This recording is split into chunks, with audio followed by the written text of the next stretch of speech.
రాజులు మొదటి గ్రంథము 5వ అధ్యాయము. తరువాత తూరునకు రాజైన హీరాము తన తండ్రికి బదులుగా సొలొమోను పట్టాభిషేకమునొందెనని విని తన సేవకులను సొలొమోను నొద్దకు పంపెను. ఏలయనగా హీరాము ఎప్పటికీ దావీదుతో స్నేహముగా నుండెను. హీరాము నొద్దకు సొలొమోను ఈ వర్తమానము పంపెను. యెహోవా నా తండ్రి అయిన దావీదు శత్రువులను అతని పాదముల క్రింద అణచు వరకు అన్ని వైపులను యుద్ధములు అతనికి కలిగియుండెను. తన దేవుడైన యెహోవా నామఘనతకు అతడు మందిరమును కట్టింప వీలు లేక పోయెనన్న సంగతి నీవెరుగుదువు. ఇప్పుడు శత్రువు ఒకడును లేకుండను, అపాయమేమియు కలుగకుండను నా దేవుడైన యెహోవా నలుదిశలను నాకు నెమ్మది దయచేసియున్నాడు. కాబట్టి నీ సింహాసనము మీద నేను నీకు బదులుగా కూర్చుండబెట్టు నీ కుమారుడు నా నామఘనతకు ఒక మందిరమును కట్టించునని యెహోవా నా తండ్రి అయిన దావీదునకు సెలవిచ్చినట్లు నా దేవుడైన యెహోవా నామఘనతకు మందిరమును కట్టించుటకు నేను ఉద్దేశము గలవాడనై ఉన్నాను. లెబానోనులో దేవదారు మ్రానులను నరికించుటకై నాకు సెలవిమ్ము. నా సేవకులను నీ సేవకులను కలిసి పనిచేయుదురు.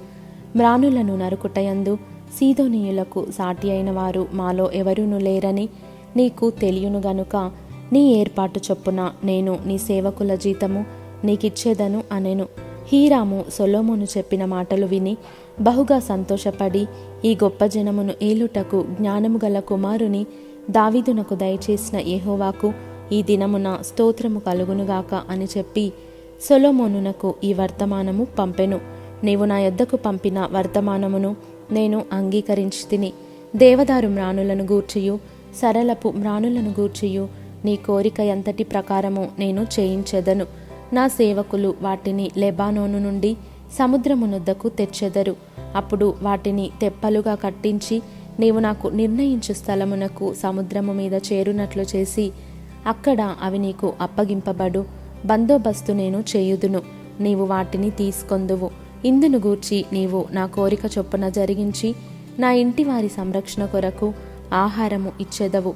హీరాము సొలొమోనునకు ఇష్టమైనంత మట్టుకు దేవదారు మ్రానులను సరళపు మ్రానులను పంపించగా సొలొమోను హీరామునకును అతని ఇంటివారి సంరక్షణకును ఆహారముగా 2,00,000 తూముల గోధుమలను 3,800 పళ్ళ స్వచ్ఛమైన నూనెను పంపించెను.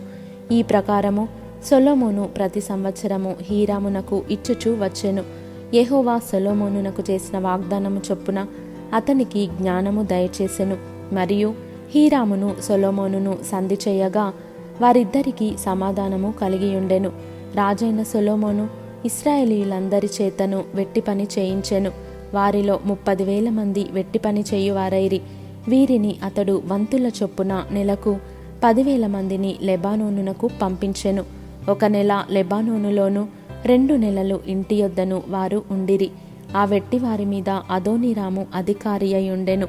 మరియు సొలొమోనునకు బరువులు మోయువారు 70,000 మందియు, పర్వతములందు మ్రానులు నరుకువారు 80,000 మందియు నుండిరి.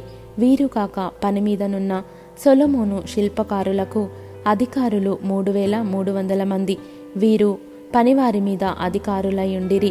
రాజు సెలవీయగా వారు మందిరము యొక్క పునాదిని చెక్కిన రాళ్లతో వేయుటకు గొప్ప రాళ్లను, మిక్కిలి వెలగల రాళ్లను తెప్పించిరి. ఈలాగున సొలొమోను పంపిన వారును గిబ్లీయులును హీరాము శిల్పకారులను మ్రానులను నరికి రాళ్లను మలిచి మందిరము కట్టుటకు మ్రానులను రాళ్లను సిద్ధపరిచిరి.